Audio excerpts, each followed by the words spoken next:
That is your right name. That is my name. That's my real name, Dave Joseph. This is us, huh? Yeah. That's Blaine Bishop right there. Yeah, no doubt about it, man. I appreciate you coming on. Thank you. It's great to be here. My name's Dave Joseph. I'm drinking you in, man. We were chatting off the air before we came on today. Yeah. Having a good time. You're a good cat. We know each other. You're a good cat. You are. Yeah, we had some fun, but naturally, I'm so excited to have you here today to kind of host the show and be the point guard. Well, I'll take that. Oh, sure, yeah. I'll be the point guard. Yeah. I didn't. 7th grade, I didn't make my 7th grade basketball team. Oh, you didn't? Yeah, trying to be the point guard. It didn't work out, but that's okay. I'll be the point guard today. I tried to be the point guard with my high school team, except we had this guy on our team named Sean Woods, who went to Kentucky. Yeah. He was just like, get out of my way and let me get the ball. And you just so much for stand that, over in the corner and wait to get a set shot. Sure. Gotcha. So I was standing over there a lot. Gotcha.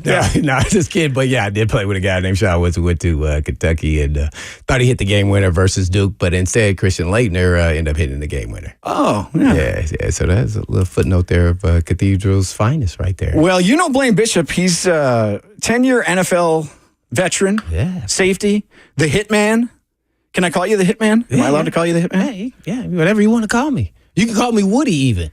What you were telling me earlier? Yeah, do people know that about you? That your nickname was Woody? Until about 10 minutes ago. I was called Woody. The ladies gave me that name. No, just kidding. No, I was given that name. Now it makes sense. Yeah, that makes sense, right? Because of my middle name was Elwood, but my mother gave me that name because I was so fat when I was a baby. Okay. I was on a baby diet. You were like 11 pounds, you were saying, when you were. 11 pounds when I was born. And so they called me Woodchuck. Okay. I was always eating. So, So my middle name was Elwood after my uncle, and then I became Woodchuck, and then it turned into Woody. Now you're all slim and trim, though. Yeah, I'm at my college weight. Yeah, man. But we all know about the Hitman. We need to know about Dave Joseph. That's who we need to know. So do we though? Yeah, I don't know that we do. We need to hear about who you are and what your resume and some of the things you have done, man. I think is really intriguing. We're here on 104.5 The Zone. Blaine Bishop, naturally, along with Dave Joseph, and here sponsored there by Mr. Joe Hunk. Well, it's sponsored by All Four Seasons. I know, but I was about to say that, but I wanted to introduce you to it. Yeah, no, hi. Yeah, I'm sponsoring the show now. Yeah, but you are. Yes. You are with your mohawk. Thank All you. Four Seasons, of course, is sponsoring All us. Four Seasons Garage Doors sponsoring the show. The phone number is 615-737-1045, 615-737-1045. If you want to get in on the show today, you can watch Zone TV on YouTube, Facebook, X, and Twitch. And, of course, the chat. F&M Bank brings you the chat.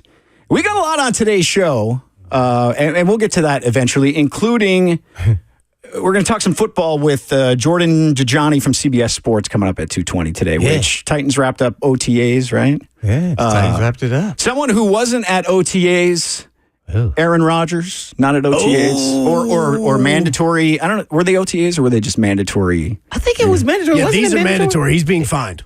Yeah, he's being fined for not being I didn't there. like how the coach handled that one. And I know Aaron Rodgers can be to the left a little bit. You know, just a touch, you know, but he has been on his best behavior the whole time he's been there, even though he was injured and everything else. We're going to give him that, okay? Let's try to give him that. Right. And I think maybe behind the scenes is something you say, but I would have said he was excused absence. He did not say that. He said unexcused. Basically, like they disagreed on why he wasn't there, and so he said what he said. But I would have probably, especially in the New York area, I would have played that a little bit different. Because now I'm going to make my quarterback a little upset. I don't need to do that for no reason. I can take the bullet, but I could find him behind the scenes, and it'll never come up again. I would have been like, he's an excused absence. Then we got some young guys that got some reps, or, Taylor, or, to run the offense just in case, we have to miss a game or two. But it's always good. Fortunately, we missed them, but, we moved it on and we finished it out. Well, just to lay it all out there, I'm originally from, as you can probably hear by the accent, I say oat because I'm from Michigan. Oh. So it's very close to Canada. So it's got that a little bit of a Canadian thing to it.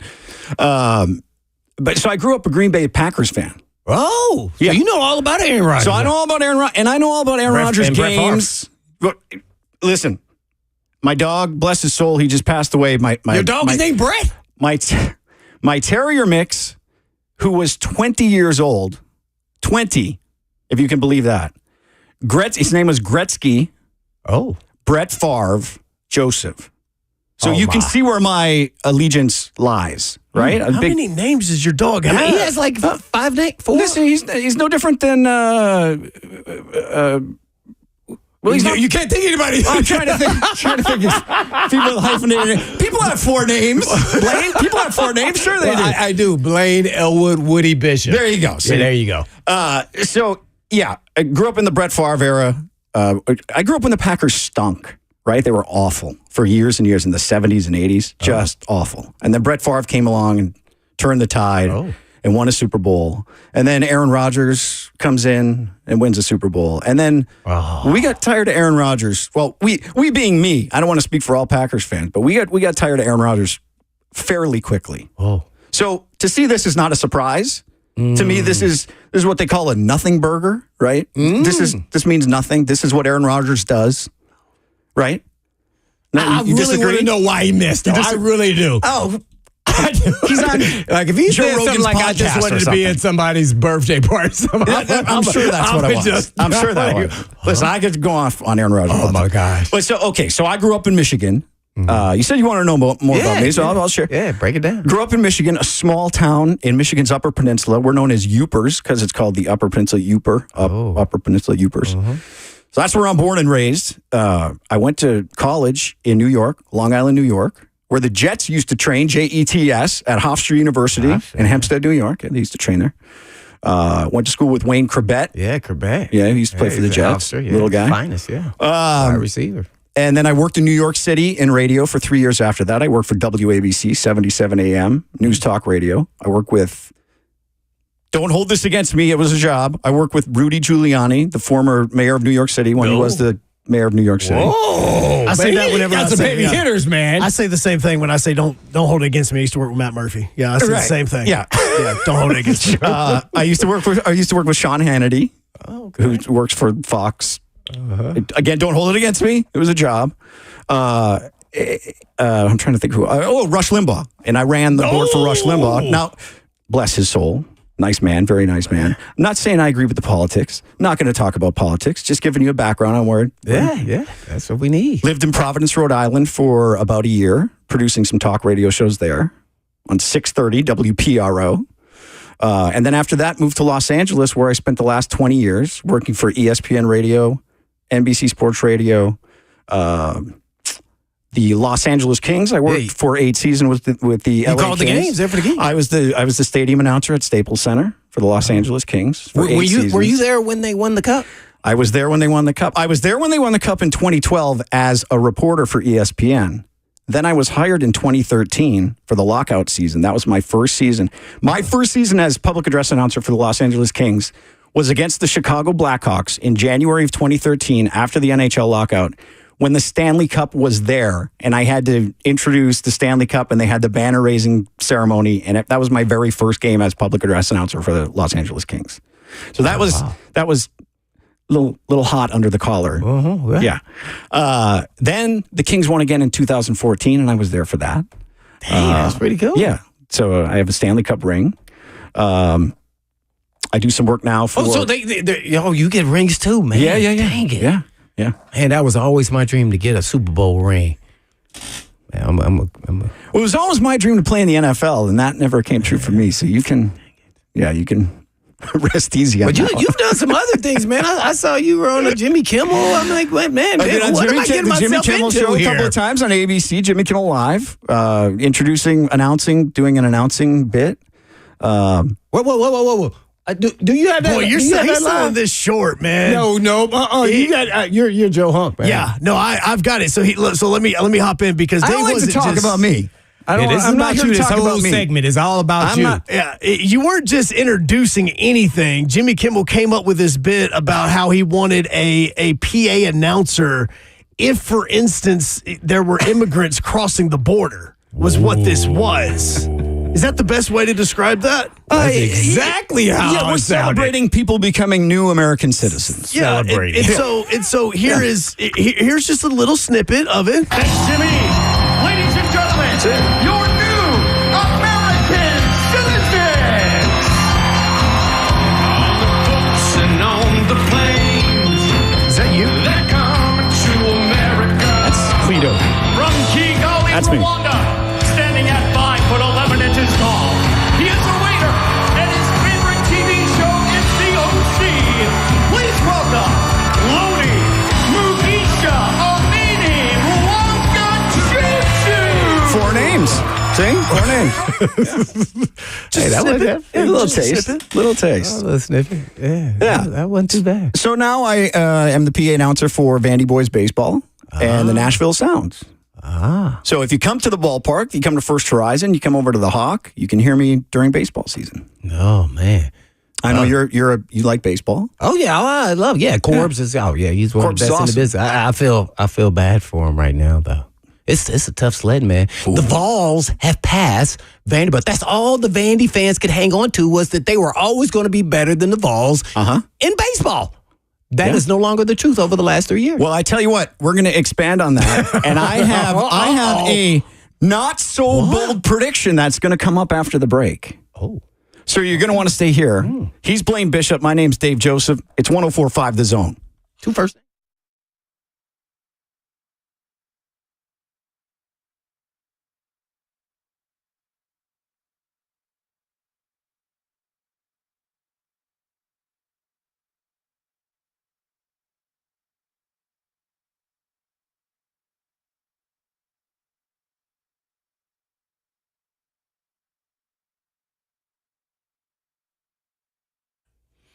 This summer, NASCAR is back at Nashville Super Speedway, June 28th through the 30th for Ally 400 race weekend. That's right, guitars and fast cars right here in Music City. From the campgrounds to the track, and you won't want to miss the excitement. This is the 4th year that Ally has been the entitlement sponsor of the Ally 400. The first Ally 400 in 2021 was the first NASCAR Cup Series race at Nashville Super Speedway since 1984. So be there this year and be part of history in the making. And in the 3 previous Ally 400, there have been 3 different winners. So come see who will take the checkered flag this year. And in true Music City fashion, the Ally 400 will have a pre-race concert with soon-to-be-determined artists. So more details to come on that. So get your tickets now to watch your favorite drivers take on the 1.33 miles of concrete chaos. So visit NashvilleSuperspeedway.com. Yes, that's NashvilleSuperspeedway.com to lock in your spot at the Rackley Roofing 200, the Tennessee Lottery 250, and the Ally 400 now, today.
1045 The Zone. He is Blaine Bishop. I'm Dave Joseph, guest hosting for the next couple of days. Mm-hmm.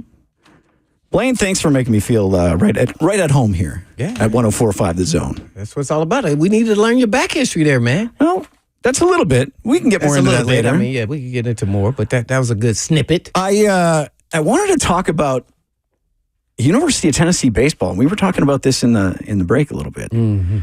It used to be, and as the PA announcer for Vanderbilt baseball, it used to be Vandy Boys, right? All day long? All day long, Vandy Boys. Yeah. And I'm not saying this because this is the station where you can hear Tennessee Volunteers baseball this Friday. Yeah. In Omaha. College World Series against Florida State. Yeah, Florida State. They just left Lindsey Nelson a few seconds ago. Breaking news. We're following the bus. Right now, we're following the bus to the airport. How long are they there? Are they driving? Oh, no, they're flying. Yeah. You make the College World Series, you get the jet. Yeah, you got to fly to Omaha, right? The jet for that. I was going to say. Omaha, somewhere in middle America. Yeah. But you're going to say, what about Vandy and the Vols? Well, I was going to say, listen, I called the games. I was doing the PA when Tennessee came to Hawkins Field this year. Mm-hmm. And Tennessee took 2 or 3 in that series. And I went down the lineup, the starting lineup for the Volunteers that day before the game. I was looking at their batting averages and home runs. Ooh. And it was something I have never seen before. I'm talking leadoff guy, 20 home runs. Next guy, 18 home runs. Burke. Yeah.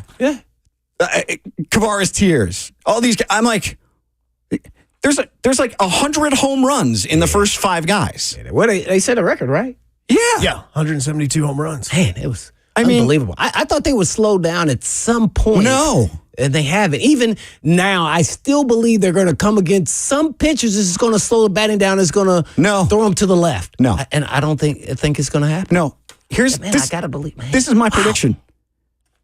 And I'm the Vandy announcer. Tennessee will win the College World Series. Now, I know they're the number 1 seed, right? But the number 1 seed hasn't won the College World Series since 1999. Yeah. When Miami did. The U. So it's been 25 years. Mm-hmm. So I am kind of going out on a limb here. But from seeing this team, from watching them play Evansville last weekend in the Super Regional, this team is on a tear like I've never seen before. Mm. This team has pitching. This team has hitting. This team has Tony V, who doesn't take crap from anybody. Oh, yeah. I mean, that's the guy you want leading your team. Oh, man. Because that guy goes through the wall for you. Man, he seems like he'd be a football coach. That's what I'm saying. That's what I'm saying. The baseball coaches are a little more mild. I mean, he has got, he got some fire to him now. He is intense. He's intense. Yeah. That's why I think, and they've been there, this is their 3rd appearance in the last 4 years. Mm-hmm. So now they're coming back. They've got experience from last year. And here they are with all these guys who are hitting all these home runs. Christian Moore, 32 home runs, school record. 3 players have at least 20 home runs. Every regular starter for the Tennessee baseball team has had 10 home runs. Nobody can say that. There's nobody in the College World Series right now that you don't think they're gonna walk all over Florida State? I don't know. Florida State and North Carolina, they're in a tougher. Do you feel like they're in a tougher bracket? ACC? Hey, it's 4 ACC and 4 SEC teams, correct? Yeah, 4 and 4. You have one ACC in the SEC bracket, and you have one SEC in the ACC bracket. I don't know, man. I'm going SEC all day. Baseball is a finicky thing. Now, you could just show up, and all of a sudden, one day, you just don't have your stuff, whether it's the pitching or the bats all of a sudden go cold. But this is why I'm with you, though. I love how they respond to adversity, and adversity could be any form. Sure. A loss. And they come back and right back, bang, bang, bang, bang, home run. Yeah. Then they get the pitching that they need. Because I'm a little nervous with the pitching, especially with Beam, what he did. I want to see him pitch better than this in Omaha. He's supposed to be the league guy. I want to see more. I gotta see more shutting out, striking out. He will. I think Stamos is going to start.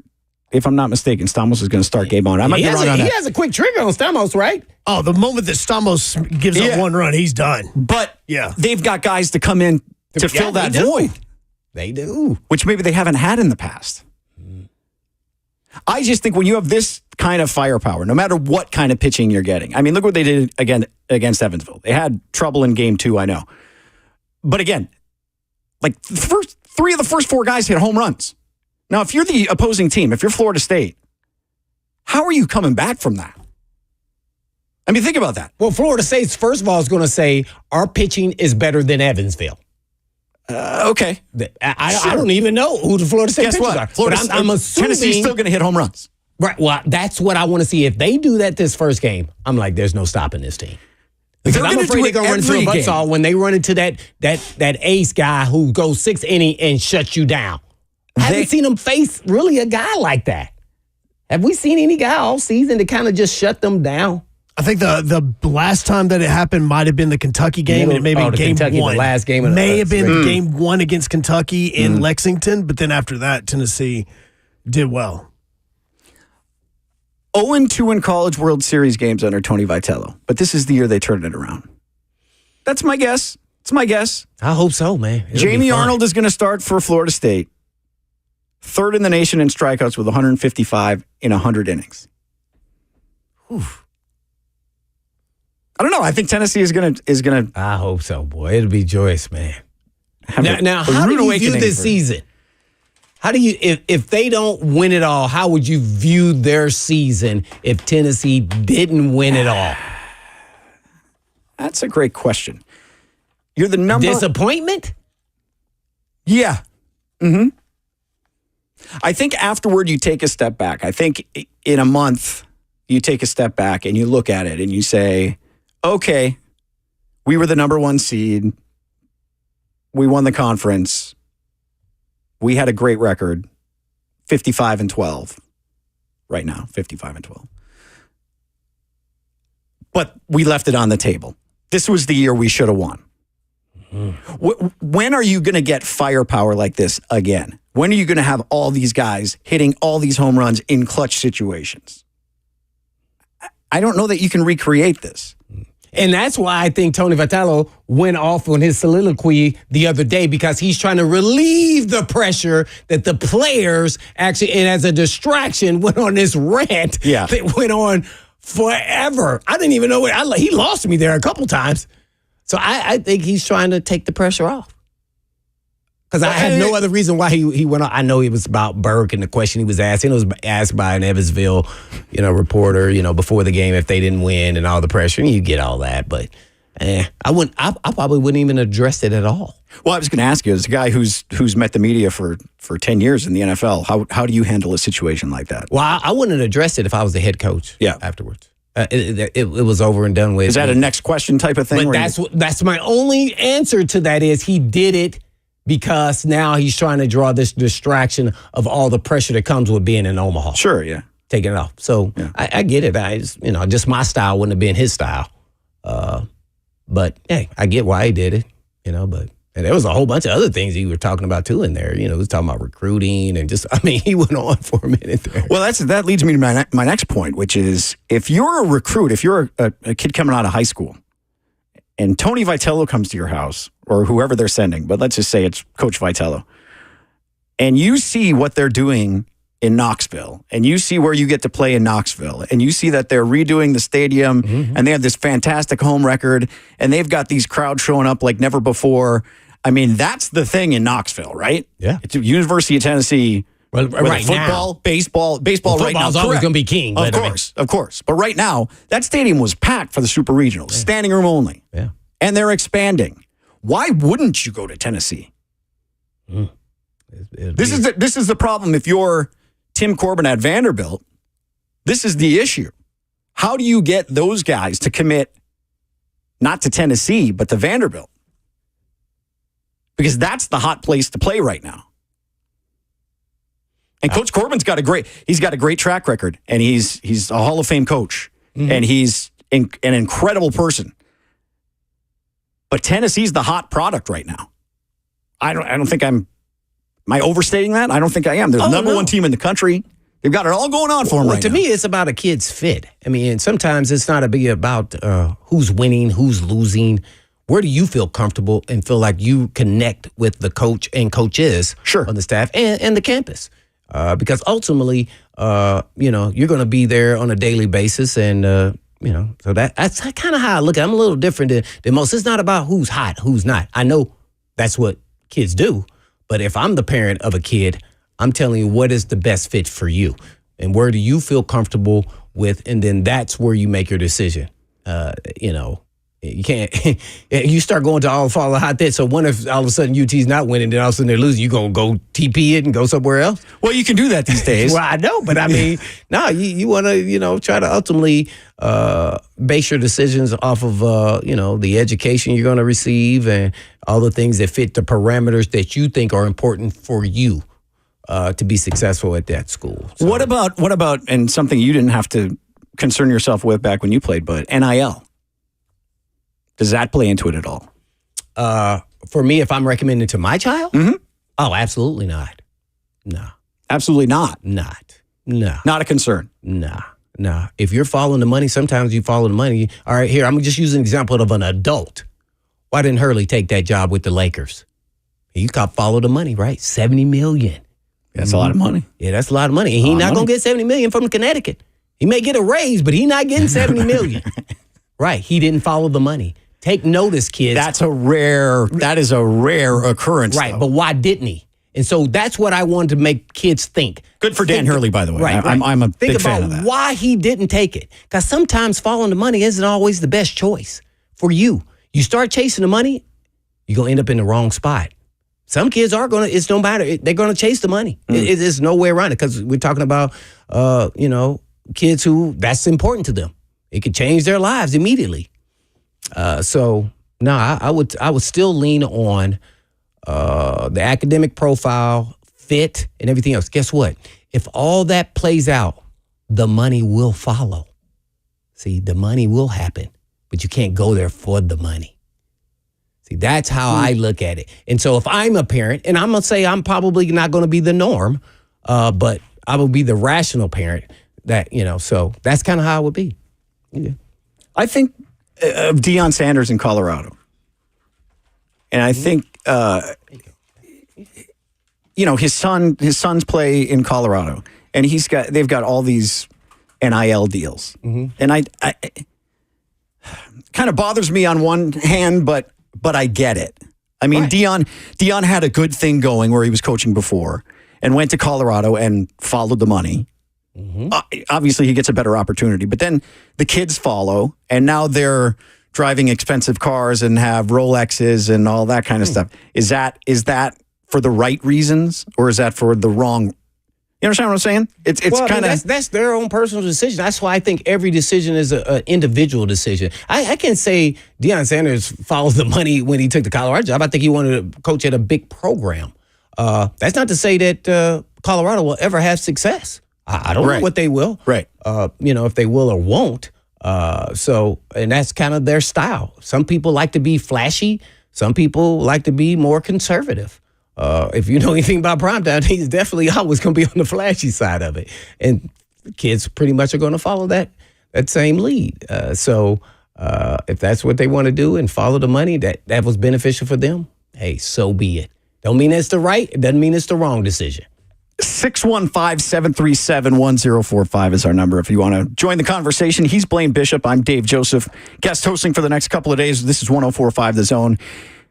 Your thoughts on the College World Series and what's coming up? University of Tennessee. You can hear that game here, by the way, on Friday night. Yeah. 6:30. 6. Yes, we'll be joining it right at first pitch immediately. Actually, no, we're going into pregame at 5:45. 5:45. 3HL. Yep, 3HL is going to be preempted a little. I am excited to hear that game, and I'm excited to hear how they come out of the box. I think this is the year for Tennessee. And I don't mean to get your hopes up if you're a Vols fan. I just, from the games I've seen this year, from what I watched in person, I have not seen a team hit like this. And this is basically 1 through 9 in the lineup. And they're getting pitching? Tell me, where's the weakness? Well, I'm going to defer to Joe, who's actually an exceptional baseball player. He was a catcher.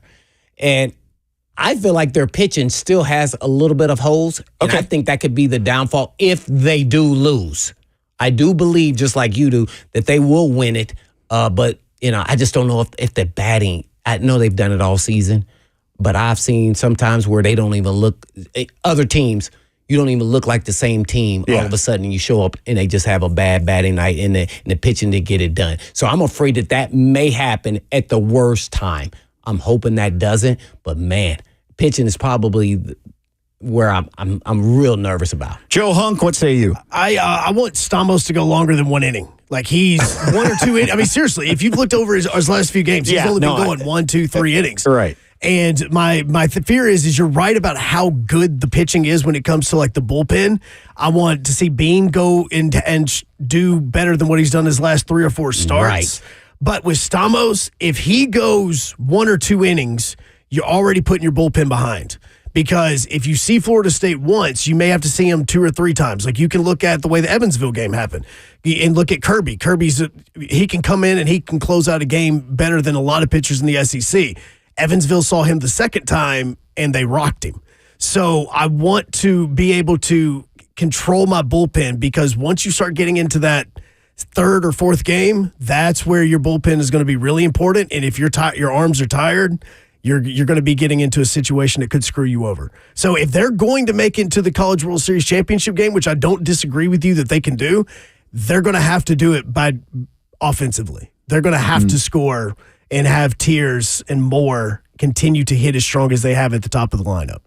104.5 The Zone, Blaine Bishop and Dave Joseph, brought to you by All Four Seasons Garage Doors, 615-737-1045. 615-737-1045 is the number. You can watch Zone TV on YouTube, Facebook, X, and Twitch, chat, F&M Bank. Take a short break. We'll come back after this. 104.5 The Zone.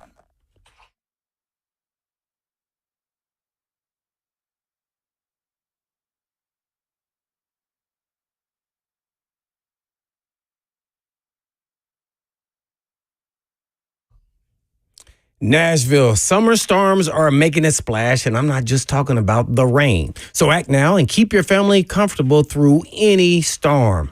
It's time to shield your home with surge protection. So score $50 off when you book now with Cool Ray, because why let the lightning crash your party? Are you feeling like the electrical panels are stuck in the Stone Age? Well, upgrade now and save $200 with our sizzling summer promotions. And let's bring your home into the 21st century. You can also dive into Cool Ray's plumbing summer promos. Replace that old water heater and score $500 off a tankless one for $250 off a tanked model. So don't let a cold shower ruin your summer vibes. So worried about what's lurking in your water?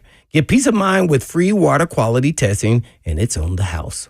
So got slow drains bring you down? Let Cool Ray tackle them with a $93 or free drain cleaning. If Cool Ray can't clear your drain, it's on them. In Nashville, why sweat it out when you can keep your cool with Cool Ray? So let's make the summer a breeze and visit coolray.com, or you can call us today to snag these sizzling deals. Cool Ray, keeping Tennessee cool, plumbing right, and lights bright.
104.5 The Zone. He's Blaine Bishop. I'm Dave Joseph, guest hosting for the next couple of days. And thanks for having me, Blaine. Yeah, Appreciate this. Yeah, thanks for It's a lot of fun. being on here on the show, man. Me and Joe. Sup? Joe Hunk. Yeah, Joe. The one Do and you only. know that's not his real name? See, he's keeping secrets, man. He just told me this the other day. Yeah. His last name is not Hunk. There's a reason. Just like with all your stuff, mine's a reason. When I first got into radio, There's a reason. there's a reason. Okay, It wasn't because I was trying to be conceited. It was I went by my real last name, Hunkapillar. Hunkapillar. Hunkapillar. Okay. Yeah. Like And- Caterpillar. Like Caterpillar, Hunkapillar, Yeah. And so I went by Hunkapillar. 3 days into the job, my first cousin gets arrested for writing bad checks, and her name with Hunkapillar is all over the television screens in every single news outlet that we had in Huntsville at the time.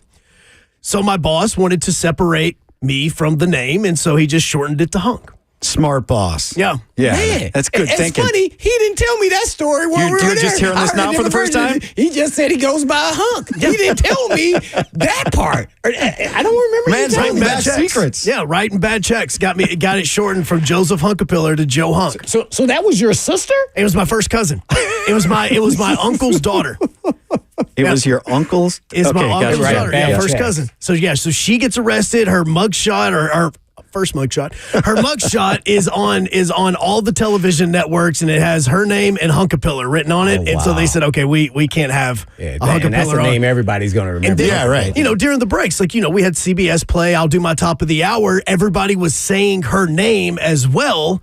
So it was going all over our airwaves. So, yeah, there's we got to separate this. Oh, wow. So Joe Hunk was born because we were, me and my cousin, we just kind of had to separate ties. And note to self, do not accept checks from Joe Hunk. No. Right. Because, I don't even write checks because of that crap. When's the last time you wrote a check? Oh, man, it's been Blaine? a while, man. Been a while, man. Everything, Right? Yeah, It's all Unfortunately, Venmo, if the PayPal, and and all that stuff goes down for 24 hours, I'll be like, oh my, we're in trouble. We are all in trouble. Hunk, when's the last time you wrote a check? I think it was for rent for an apartment back in 2007. Okay. Yeah. 17 years ago. Because Yeah. they did not have online billing, so Right. they made me have to write checks, and I have not had a check since. My wife even asked me when I had to swap banks, "Did you get checks with that?" I'm like, "For what? Yeah, why? Yeah. Who needs this?" It's rare now that you would write a check. Yeah, I can't remember. Maybe for the Venmo? Do you use the Venmo? Oh, Venmo all the yeah, time. My gotta wife be just Venmoed me money. I Venmoed a valet parking guy one time. Oh yeah. I'm like, what's your Venmo? I had no cash. You carry cash? No, I don't. Yeah, I don't carry cash. No, I don't. So it was like, well, how am I going to pay the guy? I can't not pay him for bringing up my car. So, hey, what's your Venmo? Boom. Yeah. Crazy how it's changed, huh? Yeah. What's going to be crazy is if the Mavs win tonight. What? Yes, I've been man. listening to this show the past couple of days. Yeah. Blaine. Yeah. What you heard me say the Celtics are going to win? I didn't hear you say the Celtics were going to win. I heard you say something about the Mavs and how they were going to win again, and they lost again. Yeah, that was ding dong real on my part. Now, Kristaps Porzingis, it may not play tonight. Questionable. I think he's going to play. Left leg injury, it says. That I can't pronounce. KP. So what do you think? What do you think tonight? Has your My thought theory changed? Your theory changed Well, on what tonight? I said in the beginning is that the Celtics were the better team and they were the best team in the NBA all year. And that I was hoping that the Mavs could meet their level of intensity and win some games. And I actually wanted them to win the series. I wanted to see Kyrie win one with the way he kind of changed the narrative on actually his career on what he is as a leader. And that's what he did there with the Mavs. And I kind of like that story. And they were the underdogs based off Vegas. And I'm kind of an underdog guy. So I wanted them to win. And I still believe they're going to win tonight. No. I'm not going to let go. Because you know why I'm not going to let go? Is because Kyrie can't play 3 games this bad in a row. Really? He can't be averaging 16 points. I mean, the supporting cast got to play a little bit better, but he cannot not get 25 or more. He cannot. Luka has showed up, even with getting injections and all the injuries that he Can't has. ask for more from him. Yeah, Luka's been he's putting balling. out, yeah. Right. I mean, and Celtics, man, we got Holiday getting 26. I mean, we haven't even seen the white kid get off. I mean, let alone Brown and Tatum. Tatum's been like a point guard in this series, and so he hasn't put up a whole bunch of numbers as far as points. Doesn't need to. Right. I mean, so they have guys all over the place. I don't think the Mavs actually have enough after watching the guys play, but I'm hoping they make it a series. I do not want to see a sweep. I don't like seeing sweeps in the championships of anything. Right, I'm with you there. In anything. I'm with you there. Like, man, it was just that big of a difference. So I'm hoping it becomes a series. At least give people hope that are Mavs fans that, hey, they can make it a series. If they win one, you never know. In basketball, you can go one quarter dominating, the next quarter you can't hit a shot. Right. So you never know. So hopefully Kyrie gets on board, and then they win this one in Dallas. Sad news from the NBA today. Jerry West, Yes. 3 times selected to the Basketball Hall of Fame, died Wednesday morning at the age of 86. Third player in NBA history to reach 25,000 points. Was an all-star every year of his career. Led the Lakers to the NBA Finals 9 times. He won 1 title in 71-72. And he's the logo. I know. Jerry West is the NBA logo. I know a lot of the young kids don't know that because you know how I use my son as a tester. Okay. I asked him yesterday. I'm going to tell you the answer because I bet you Jackson would say the same answer. Who is the NBA logo? Jerry West. No, you do know that now. But I knew that. No.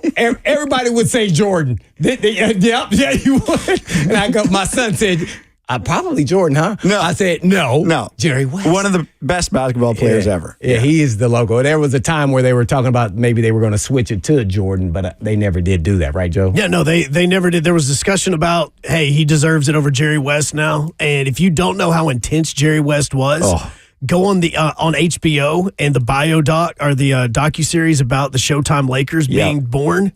You could see just how intense Jerry West was. Right. And I never saw him play besides highlights right. Behind the scenes stuff. So I try to go by what I've actually seen. And what I saw him, not only was a great player and all the things, but he was a great builder of teams. That's what I saw in the strength of Jerry West, whether he was with the Lakers, even giving opinions with the Warriors at times. Besides, being an icon and the logo and the legacy that'll go on forever with that, logo.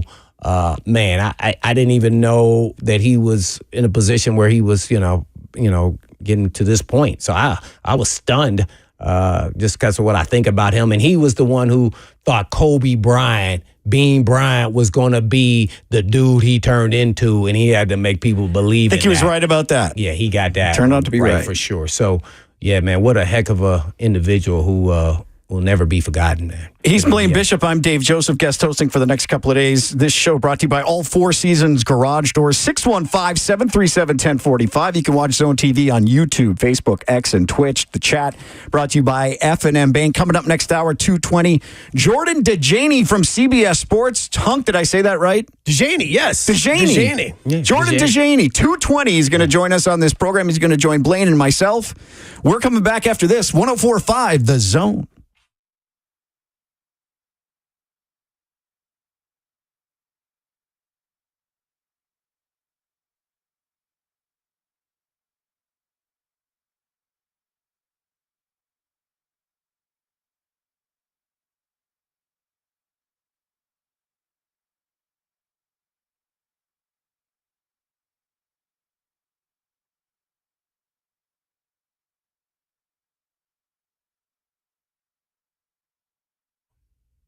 Hey, this is Blaine Bishop. I want you to know I've heard about, and you need to hear about, peptides. And peptides are shaking up the fitness world. There are naturally occurring aminos in our bodies. And as we age and start to decline, at some point, they may need to be supplemented. And this is why our workouts can stop being productive at the gym. And maybe you feel like you've hit a wall, or perhaps you feel tired all the time. You may be struggling to stay awake and take those evening naps. Yeah, if you have thought this is just the normal part of aging, it doesn't have to be that way. Peptides are proven to increase muscle and performance, burn fat, help with recovery between workouts, and more. And peptides can even help with motivation and mental clarity. These are safe, natural occurring aminos, not pharmaceuticals. a natural, holistic way to get your body back to peak performance. Plus, Edge Peptide Therapy has the most comprehensive blood panel around. And when you go to Edge, you will know exactly what's going on inside of your body and what it needs to get back to peak performance, like I did. So feel better from the inside out. So go to edgepeptide.com. That's edgepeptide.com, or call them at 615-724-1878. That's 724-1878.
Good afternoon from the 104.5 The Zone Studios. I'm Joe Hahn. Reports are saying that the Titans have went out and signed veteran offensive lineman Jaron Christian to a deal. He played 10 games last year for the Cleveland Browns as well as the Houston Texans. He started 9 of those at the left tackle position. Why is he being brought in? Well, he has a little bit of a connection to Bill Callahan. In fact, Callahan drafted him back in 2018 when he was a coach with Washington. The Vols are on their way to Omaha. The bus just left Lindsey Nelson about 20 minutes ago as they get ready to take on Florida State Friday evening at 6 p.m. You'll be able to hear it right here on 104.5 The Zone. And the 2024 ACC SEC Challenge matchups have been released, and the Vols will be heading to Syracuse this basketball season to take on the Orange, where Vandy, they're going to be going to Virginia Tech to take on the Hokies. For all your foundation repair waterproofing needs, you need to visit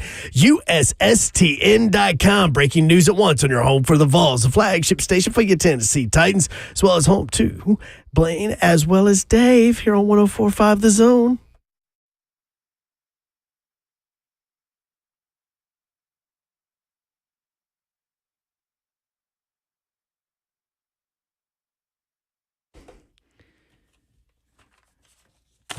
Good afternoon, Middle Tennessee. Nashville, 80 degrees, sunny skies. Blaine Bishop, Dave Joseph, that's me, guest hosting for the next couple of days. Thank you for letting me keep this chair warm, Blaine. Oh, well, thank you for coming on, man. Yeah. And Joe Hunk. And Joe Hunk. Behind the glass. We have way too many Josephs in this building now. Oh, that's true. There's a Dave Joseph right now. There is a Joe Honk on here, which also is Joseph. And I met a Joseph earlier. And then you have Bananas, who is also a Joseph. Joseph Banano, yeah. Yeah. I didn't know this many Josephs growing up, and now there's 3 of us in the building all at one time. Blaine, you just said something interesting. What's that? I mean, you've been saying interesting things for the last hour, but you just said something really interesting. You played at Lambeau Field. Oh, yeah. I mean, you're a big fan. I'm a season ticket holder for the Packers, shareholder. I own a part of the Packers. Yeah. You played at, I've been to Lambeau Field 100 times. You played at Lambeau Field. Well, we were talking about Aaron Rodgers, who's not showing up Right. for camp, and then that kind of big surprise. Right. Nobody was surprised about that, right? Right. And, yeah, Lambeau is probably, man, I don't want to put it number 1, but just because of growing up watching and seeing the history there, and then finally getting to play there. Actually, I played there in the snow and got a sack with in my house there in my office. Who'd you sack? Brett Favre. Look at you. Yeah, Look at you. But that was kind of a memorable moment. We lost, so I wasn't happy about that. But yeah, that was big. You know, that was kind of one of those aha. You know, because when you're going through the grind and then all of a sudden you're in the game and you're playing, you kind of forget. You know, and it takes you back to when you were young and Lambeau. I am in Lambeau. Yeah. It was, there, Soldier Field, Chicago, because I saw a lot of those games. Playing the Cowboys probably would be another one. So, yeah, Indianapolis didn't have a team growing up, so they didn't get a team till I was in high school. So we got mostly Bears games or Dallas Cowboys. Okay. So, yeah, those are kind of the aha moments. But, yeah, it was a brick, though, that day. I think now they have heaters under there. They do. But they didn't at the time, so I felt like, man, I don't want to play on that again. So the facts about Green Bay, Wisconsin is a town of 100,000 people. And Lambeau Field now seats, if I'm not mistaken, 85,000-ish. I have to say this, though. The stadium was nothing like I had imagined. Okay. And I'm talking about, when I say that, I'm talking about when I drive up to it, you go through a neighborhood. Yes. And then, correct. bam! Uh-huh. I'm like, this is Lambeau? Yes. Why is it is in a the middle? residential neighborhood. Yes. I'm like, this is weird. There is no stadium like that in the NFL. Correct. When you park there, you wouldn't know because you were playing. Well, you were on the everybody was team parking in bus. people's You were driveways parking and they people's charging. driveways, right? Yeah, they were charging. Yeah, you can see it on the bus when we drive in now. Oh, yeah. Yeah, so that Not was, many stadiums like that. And back when you played, there was probably only 60,000. They hadn't done the expansion yet that they've done in recent years. Mm-hmm. If you had to rank visiting cities that you played in, how would you rank them? What's number 1? You said Chicago. Well, you talking about just stadiums. I can't, when you're in the NFL. I mean, whole atmosphere. You really, if you're talking about the stadiums, that's different. But if you're talking about just visiting cities, you really, as an NFL player, don't really get to get out on the city, the town, like some of the other sports like NBA, baseball. You can have some free time. Sure. NFL's not like that. You get there at like 3:30 and you have meetings that's, 5 till 8, 9, then night, and then you wake up and then it's game. So you get about, then you get a charter back to the airport and then you're out of town. Yeah, so you may get a couple hours if you want to visit family and friends, over some dinner or whatever. And that's about it. But the cities, or stadiums, oh, man, I think we just named them. I mean, I think it was more about the history more than anything else for me, not how they look. And now all of them, have new stadiums, except for Green Bay and Chicago. So those two are still the same. They've added on to them, but they are still the same. And the Cowboys are different. So I would still go with those because of the impact they had of me watching them growing up. What about New York? No, playing at the Meadowlands didn't mean anything? No, not at all. Not for me. No, and I remember watching Phil Simms and Lawrence Taylor. Yeah. Them winning Super Bowls. I think they won a couple. That time in the 80s. Bavaro, the tight end. Yeah. They had some great. Joe Morris. Phil McConkey. Yeah, Phil McConkey. Phil McConkey, yeah. Mm-hmm. So no, I wasn't, New York wasn't up there for me, but those teams, man, they were impactful. I think it was the players that actually, that they had. Yeah. Antonio Freeman, who then I got to play with the Eagles. Oh, did you really? Yeah, we both for played one season. There. Yeah, one season. There, we were there. They brought in some veterans, myself, Antonio Freeman, and LaVon Kirkland, to kind of solidify. And we made it to the NFC, championship, and we lost to the Bucks. So that was a good, nice crew, and that was it for me. I gave it one last hurrah trying to get a Super Bowl. Do you miss it? Oh no, I never. I gave it all I got. When I left, no regrets when you left. I have none. You hear a lot of players talk about their regrets. Only thing I could say I regret is that I didn't enjoy the ride. I was so focused and driven on the task. Tough to do while you're involved in it, though, no? That's it. Yeah. That's about it. Yeah, you're laser focused on everything that you're doing. I was the best version of myself the entire time. I mean, I was first alternate as a Pro Bowl my last year. But I said if I need one more surgery, I'm done. And that's what happened. I tore my groin. I never tore a muscle before in my life. And that was it. I wasn't going to go against that. Guys say when they step away from the game, when they retire or when they're forced to retire, however it works out, they miss the camaraderie. I was definitely forced. You definitely missed that. You missed the locker room. Yeah, you missed the team chemistry and just all of that for sure. Because you can't duplicate that at anything really. Everything is self-driven. When I say that, it's about your own success in other industries, whether it's the business world or anything else. It's nothing like everybody having a role and relishing their role and understanding that's your role and try to be best version of you in that role. Where everybody were all superstars at one point in time in their career, where even go in the workforce is kind of like that. So everybody in this industry is totally different. Yeah, that's for sure. I had to learn all those things. They let me host the show for 2 days. That happens. Yeah, right. No, and I don't think people understand the jump that when you play high school sports and you're good in high school, right? You're a good football player in high school. Then you make the jump to college, and everyone who is good in high school now you're facing all these guys in college who are probably the best high school players from everywhere. Yeah. And you get to college and you say, wow, this is a different level. These guys are really good. And then you go to the pros, and now it's every one of those guys from college who was really, really good, great players that are now playing in the pros. So it's amped up even more. It's not like there are guys who just stink and somehow get to the pros. You're all great athletes and players and competitors. And I don't think people understand that. I think it's like, oh, that guy stinks. Well, guess what? That guy could probably beat you at pretty much anything he puts his mind to. Yeah, that's why you never hear me say about somebody who's in the pros that they stink, even though that they had a bad day or if they're a backup. And that happens, right? Yeah, I can't do that because I know how hard the process is just to even make it to that point. I cannot do that. It's really tough. It really kind of burns me when people say that guy sucks. Maybe he had a sucky day, an off day, yeah. Right?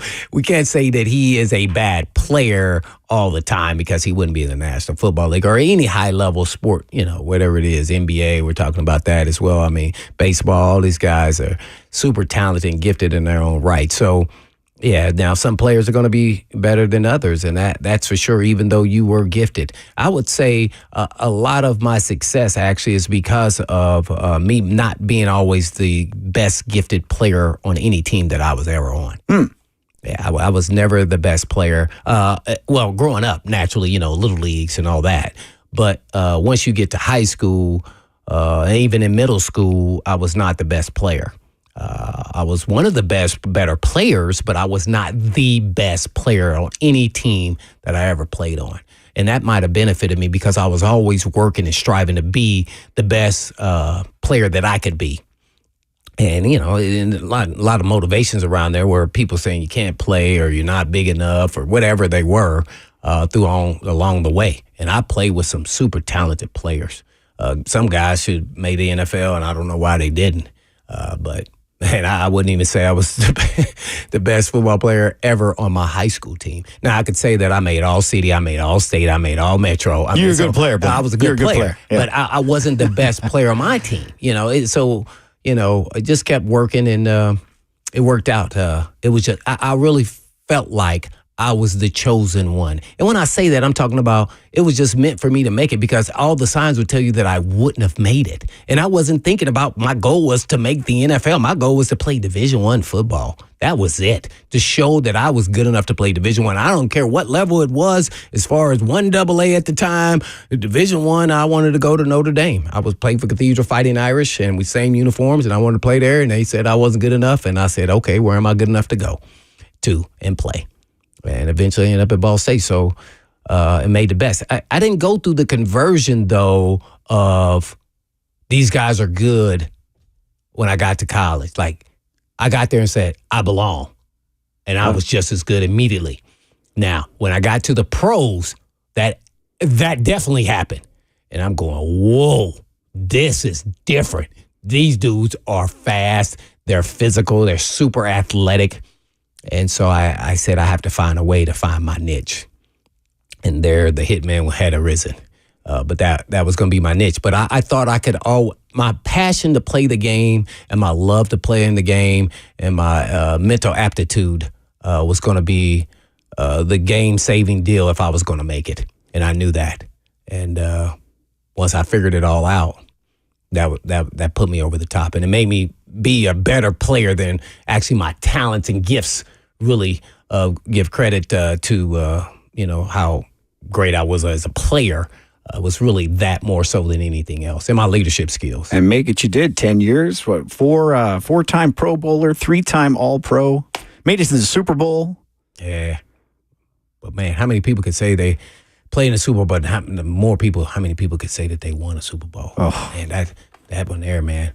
I'm still hoping that the Titans get one and that they give me one. Yeah. I'll even take that one. I bet. Speaking of the Titans, we're going to talk some Titans and some NFL football coming up after the break. 615-737-1045. 615-737-1045. Show is brought to you by All Four Seasons Garage Doors. You can watch Zone TV on YouTube, Facebook, that is, easy for me to say, Facebook, X, and Twitch. Chat brought to you by F&M Bank. He is Blaine Bishop. I'm Dave Josephs. Coming up after the break, Jordan Dajani from CBS Sports talking football. Stay right here. It's 104.5, The Zone.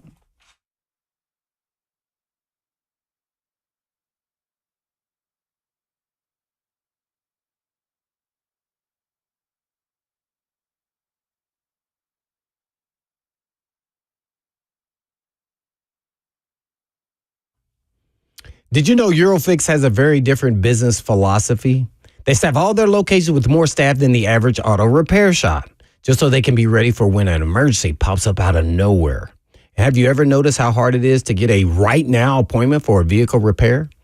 Well, some dealers can be more than 2 weeks out just to get a freaking appointment, but not Eurofix. Eurofix has been offering quality repairs that beat the dealer without the dealer pricing since 1999. Plus a 3-year nationwide warranty and a staff to fix your car right now. So if you're tired of waiting forever to get your car into the shop, then call Eurofix. Owner Aaron Stokes says we will never be too busy for our customers. We're here to take their pain away, and we mean right now. And Eurofix repairs all European cars, and Eurofix says yes to speedy repair when others can't or won't. Family owned for 24 years. And all you have to do is just give them a call at 844-EUROFIX. That's right, 844-EUROFIX, or you can just visit them online at myeurofix.com. That's myeurofix.com. I was telling Blaine, said you.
Joe Hunk, I like it.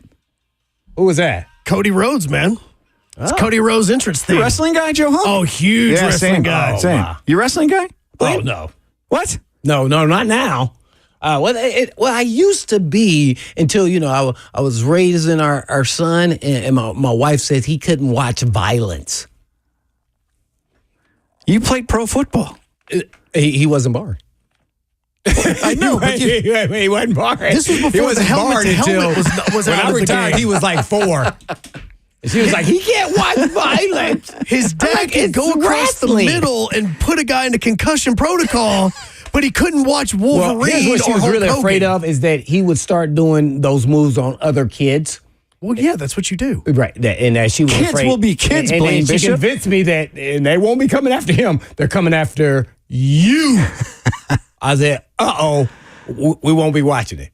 And so I was big wrestling. I was big Hulk Hogan, all of that. Yeah. All in. Yeah. Right. Do you remember who Dick the Bruiser was? Of course. See?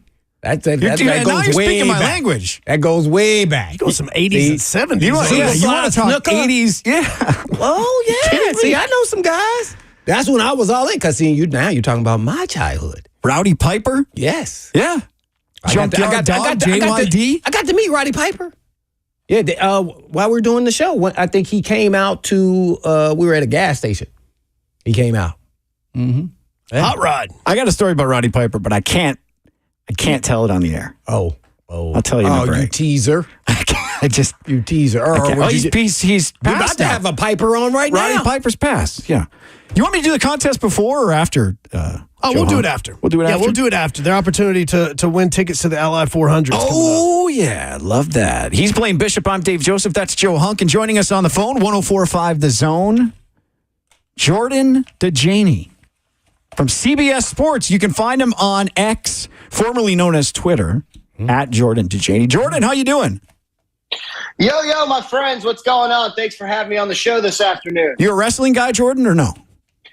Unfortunately, I am not a wrestling guy, so I can't partake in the great conversation you guys were just having. But you did bring up Cody Rhodes. He was the guy who won the what do you call it in the wrestling world? The championship or whatever. Yes, sir. I actually watched that. I sat down. I was with some wrestling fans out in Knoxville, Tennessee, on that fine Sunday, and I actually sat down and watched that. So it was my first wrestling thing I've ever seen in my entire life. And it was really fun because of the people I was with. They knew all the callbacks of the wrestlers that ended up coming and making special appearances in the match and stuff like that. So my favorite part about watching that event was the wrestling fans itself because they were really juiced about it. But apart from that, I know absolutely nothing about wrestling. All right, we'll get to football then. I think you know a little bit about football. From what I've heard, you know a lot about football. So I don't even have a question for you. I'm just going to say 2 names, and you tell me what your thoughts are. Are you ready? Let's do it. Aaron Rodgers. Go. First word that comes to mind is probably overreaction. How about that? Right? I'm surprised that this story is front page New York Daily News material, right? This is the biggest storyline in the NFL right now, and I think it's a complete overreaction. I mean, head coach Robert Saleh knew that Aaron Rodgers was not going to be in attendance for mandatory minicamp. He's missing 2 of these practice sessions, and he will be fined for missing them. But he's been in the building for OTAs, right? This is not like a Hassan Reddick situation where he hasn't been in the building at all. And I think there's a great possibility we forget that this was a story by the time we get to training camp next month. So I'm not exactly sure what he's up to, what he's doing, if he's on vacation or whatever. But Aaron Rodgers is the oldest player in the NFL. So I don't really care if he's at mandatory minicamp or not on June 12th. I think he knows what he's doing. Yeah, he probably does. Yeah, it's a good thought. Yeah. I want to add something to that, though. Why did Saleh, knowing the New York media, edge it on?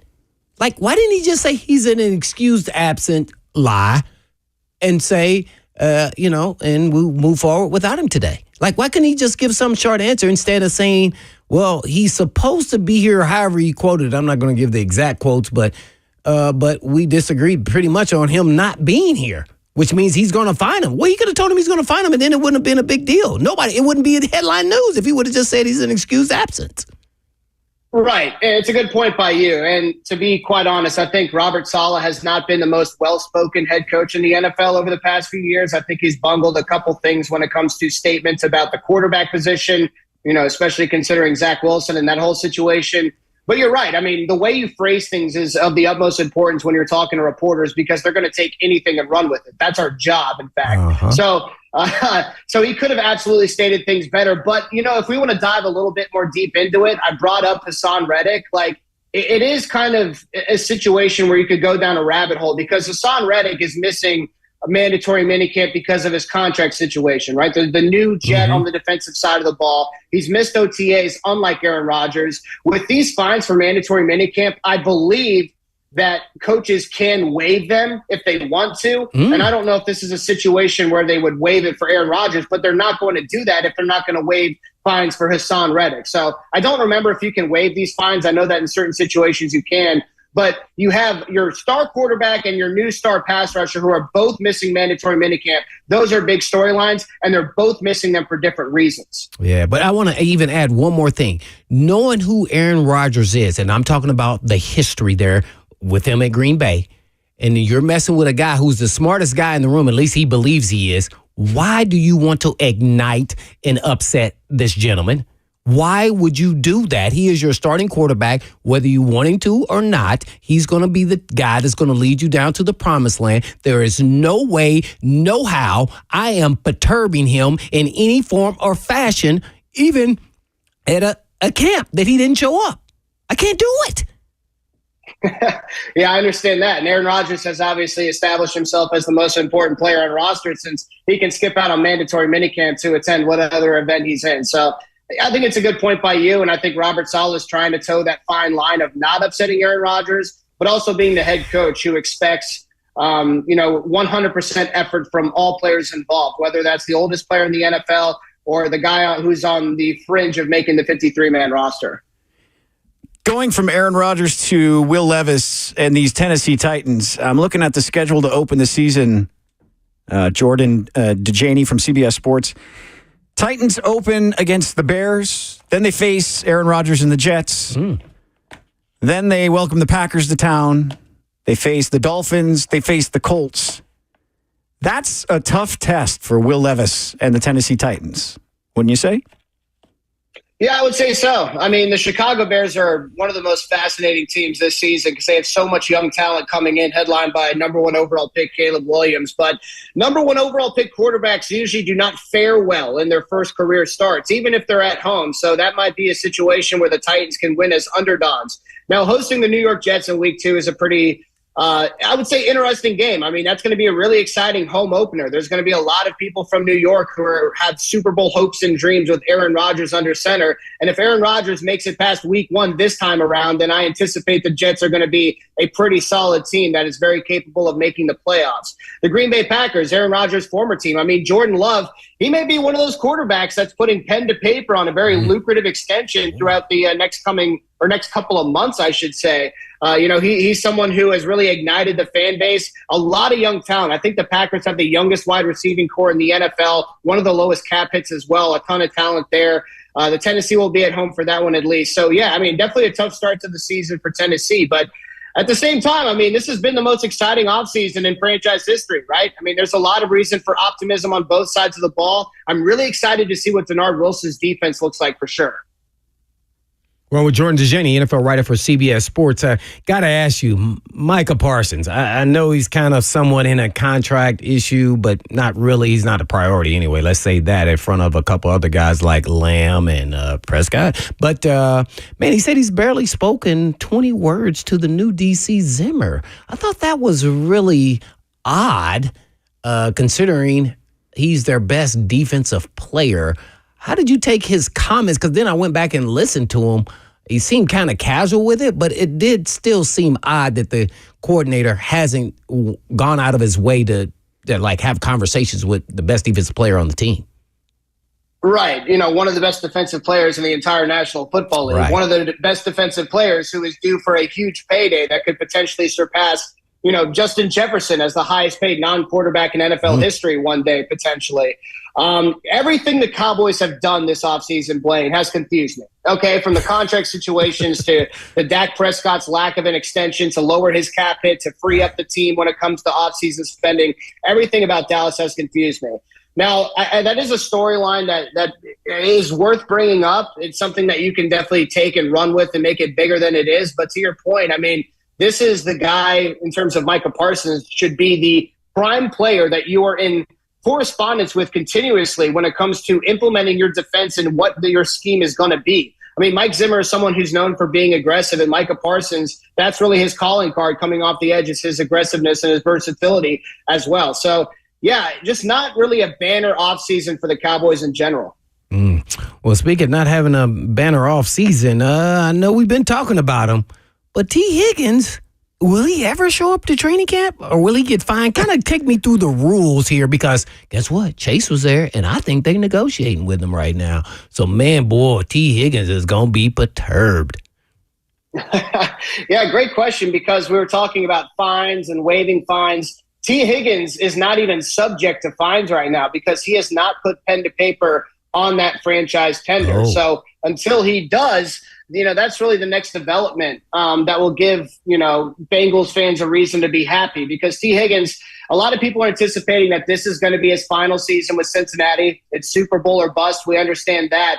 And looking at their salary cap table, I mean, you got Joe Burrow, who is the highest paid quarterback in the NFL right now. You got Jamar Chase, who is going to sign an extension that might surpass Justin Jefferson, let's say in the next calendar year. I don't know if it's coming this offseason. That doesn't exactly leave you a lot of financial flexibility to re-sign who is one of arguably the best number 2 wideout in the NFL in T. Higgins. And life got a lot tougher for the Bengals as well just over the past couple of weeks, because we got Jalen Waddle signing a contract that puts him near that top 5 of highest paid wide receivers. He is technically the number 2 to Tyreek Hill. So T. Higgins, his asking price just continues to go up and up. And that's why I feel rather confident saying that this is going to be his last year with the Bengals. And once he really accepts that fact and understands that his bag is not going to come from Cincinnati, that's probably when he's going to put pen to paper on that franchise tender, get back in the building, and prepare for his last season with the Bengals. Speaking of bag, whose bag you think is going to drop first? And we're talking about quarterbacks always, where there's Trevor Lawrence, Tua, who you name it, whoever else is a big name quarterback that's out there. You think any of these things get done before training camp or during training camp? Who's your number 1? Yeah, let me tell you, Blaine, that's the $56 million a year question, right? We got to figure out which quarterback is going to surpass Joe Burrow as the highest paid quarterback, if any of these signal callers are in fact going to. Now, here's my take on this. I think it's really tough to figure out which quarterback will go first. My eye immediately goes to either Tua Tagovailoa or Trevor Lawrence. I think I've gone on your show before and claimed that Tua Tagovailoa is going to go first, so I guess I'll stick with that. But again, the bottom line when it comes to this story about the quarterback market is if you're one of these teams, whether you're the Cowboys, the Packers, the Dolphins, the Jaguars, and you come to the conclusion that you want to keep this guy in the fold for years to come, then this is the price that you're going to have to pay right now. And it's going to be around that Jared Goff, Joe Burrow money, no questions asked. And it's better to get a deal done sooner rather than later, because if Trevor Lawrence goes before Tua Tagovailoa, well, guess what? Tua Tagovailoa's asking price is just going to continue to go up and go through the roof, make life harder on the front office to distribute that salary cap table for years to come. So, again, if you're one of these teams, it's better to get a deal done right now, and I think it's prime. It's the prime spot in the NFL calendar to do so. You've got that nice summer break before training camp. So, yes, I absolutely think we're going to see at least one more quarterback contract before we get to September. Jordan Dajani, NFL writer for CBS Sports. 104.5 The Zone. He's Blaine Bishop. I'm Dave Joseph. Jordan, your biggest surprise team for this year, who is it? Who's on nobody's radar right now that's gonna jump off the page and say this is a team to be reckoned with? I'm super fascinated by the Minnesota Vikings. They obviously have a rookie quarterback in J.J. McCarthy. Now, J.J. McCarthy was not my number 1 quarterback in this class, but I think he's someone who can at least come in and be somewhat of an effective game manager. And he's got a lot of weapons to work through, right? I mean, Justin Jefferson, the best wide receiver in the NFL. Jordan Addison, I think, is going to be an up-and-coming star as well. But more along those lines, I think that the defensive side for the Vikings is getting better under Brian Flores. You know, they got a couple of players this offseason that I think are going to be kind of immediate impact contributors. So I think the Minnesota Vikings could be that forgotten team in the NFC North, which is quickly becoming one of the best divisions in the NFL. Oh, man, I want to add to that. You're just dismissing my guy, Sam Darnold. Yeah. I might have you act like he's invisible. Is he going to be the starting quarterback or J.J. McCarthy? Yeah, I think my money's on J.J. McCarthy. But, I do think Sam Darnold is one of the better backups in the NFL, especially when he had that situation with San Francisco, right, working with Kyle Shanahan. But going along with that, man, Kevin O'Connell is certainly an offensive mind you want to work with as well. But here's the thing. When you draft a quarterback in the upper half of the first round, odds are that guy's probably going to start week one. And I know J.J. McCarthy was one of those prospects that kind of turned out to be polarizing throughout the pre-draft process. But if Kevin O'Connell landed on this guy, and again, the Vikings were always the team favored to select J.J. McCarthy, I imagine he's trotting out the offense out to the field in week one. Oh, my. Well, let's stick with the liner of, young quarterbacks. Bo Nix, how's he doing? What are you hearing? I mean, Zach Wilson's out there, Jared Stidham. Bo Nix is like 48 years old. Bo Nix is about to take him to the promised land. That dude played college football for 15 years. It's funny. I talked to Bo Nix earlier this offseason, and I was like, congratulations on being the most experienced quarterback in college football history. By far. Yeah, which he thought was pretty funny. But I asked him, hey, man, that experience has to mean something, right? Mm-hmm. Like, what do you consider that experience to give you, a head start in the NFL? What's that really going to play into the player you're going to be? And he says it's absolutely invaluable. He's seen more snaps and more defenses and experienced more football than any of these rookie quarterbacks in this class. So, as he mentioned, he's entering this competition with Zach Wilson, a former number 2 overall pick, Jared Stidham as well, who's a younger guy that definitely caught the eye of Sean Payton throughout the process last year. But we're talking about a first-round quarterback who's with Sean Payton, picked this high. I think that Bo Nix is going to end up starting week one. I think he's someone who, according to reports, he hasn't really flashed a lot of that rookie mistakes. There's a lot of, when quarterbacks come into the league, there's always a learning curve. And that learning curve is certainly larger for some quarterbacks compared to others. But Bo Nix doesn't really hit that wall throughout the early portions of mandatory minicamp. Now, I understand that we're in June. We're not in training camp just yet, so there's no way to overreact at this point. But Bo Nix has been solid throughout the process, it appears. And again, when you're going up against Zach Wilson and Jared Stidham, I'm going to go ahead and pencil in Bo Nix as the starter week one as well. Jordan Dajani from CBS Sports, thank you for your time. You can follow Jordan on X at Jordan Dajani, Dajani. Jordan, thank you. We appreciate it. Great stuff. Thanks, guys. Appreciate it. Have a good show. Mm-hmm. Thank you. It's Dad's Week on 104.5 The Zone, sponsored by the Ally 400. This year, give Dad the best. Be caller number 5 right now to win him a pair of tickets to see the Ally 400 at the Nashville Super Speedway on June 30th for Father's Day. The number is 615-737-1045, 615-737-1045. For more info on Dad's Week, visit 1045thezone.com/contests. He's Blaine Bishop. I'm Dave Joseph. We're coming back after this. 104.5 The Zone.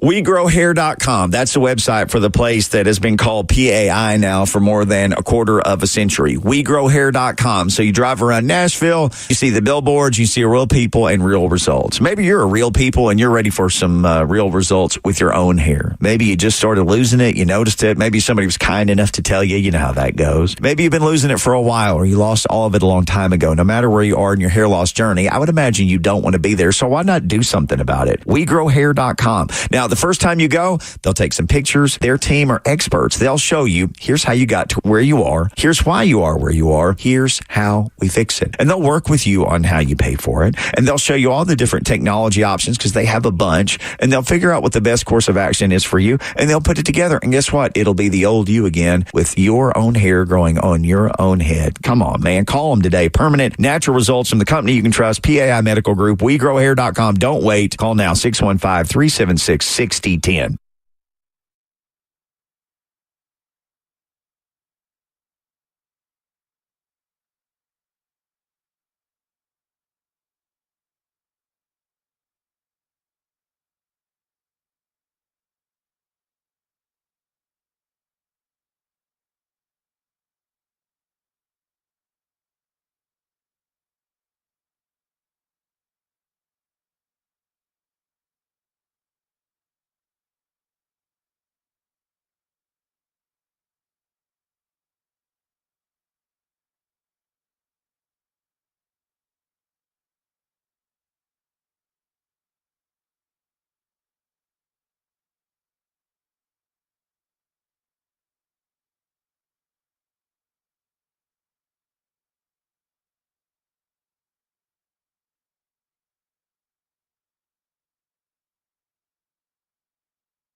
Who is this?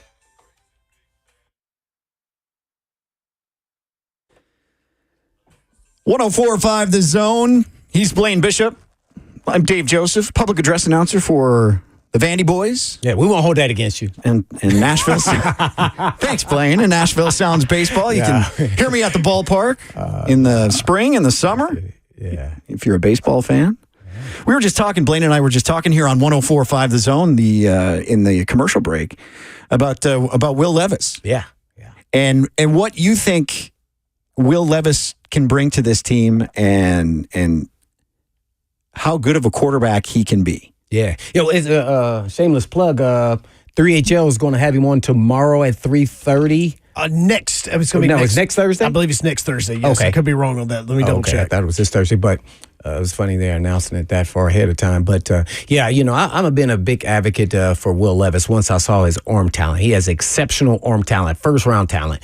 I think he can make every throw. I think he's athletic. He can run.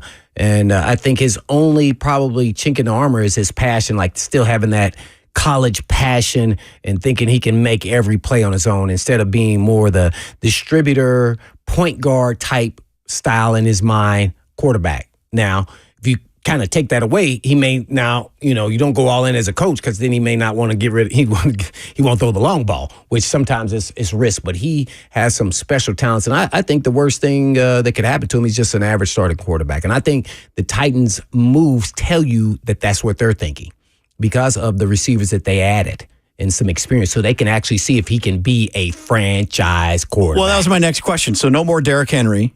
Yeah. And now you add these receivers to the mix. Does that shift everything from running game, running centric to now let's see what Will Levis can do throwing the football? Well, I'm not going to go all in there, but I will say it'll be a lot more excitement to watch the offense, and they're going to be able to put up 30 points. But you got to go back and look at the history, and I don't know what Callahan is thinking, but, he earned his oats there with the Bengals, and once they went to shotgun, they still ran the football.